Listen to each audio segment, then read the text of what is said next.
ఆంధ్రప్రదేశ్లో ఇవాళ వర్షాలు కురుస్తాయని అంచనా వేస్తుంది విపత్తు నిర్వహణ సంస్థ.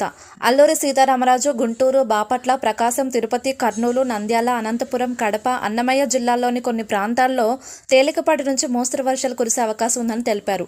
విజయనగరం, విశాఖపట్నం, అనకాపల్లి, కాకినాడ, కోనసీమ, పశ్చిమ గోదావరి, కృష్ణా, ఎన్టీఆర్, గుంటూరు, బాపట్ల, పల్నాడు, కర్నూలు, నంద్యాల, చిత్తూరు, తిరుపతి జిల్లాల్లోని కొన్ని ప్రాంతాల్లో తేలికపాటి వర్షాలు కురిసే అవకాశం ఉందని అంచనా వేశారు. మరోవైపు బంగాళాఖాతంలో మరో అల్పపీడనం ఏర్పడే అవకాశం ఉందంటున్నారు. ఈ నెల 6 లేదా 7 తేదీల్లో బంగాళాఖాతంలో అల్పపీడనం ఏర్పడే అవకాశం ఉందని అంచనా వేస్తున్నారు. రాబోయే 2 రోజుల్లో దీనిపై స్పష్టత వస్తుందంటున్నారు. అలాగే ఏపీలోని పలు ప్రాంతాల్లో బుధవారం కూడా వర్షాలు పడ్డాయి. అయితే కొన్ని జిల్లాల్లో చలి తీవ్రత కనిపిస్తుంది.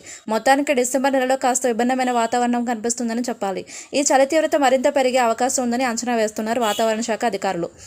మరోవైపు ఏపీ సచివాలయంలో విపత్తు నిర్వహణ సంస్థ, అన్ని జిల్లాల కలెక్టర్లు, ఎస్పీలు, ప్రభుత్వ శాఖ హెచ్ఓడీలు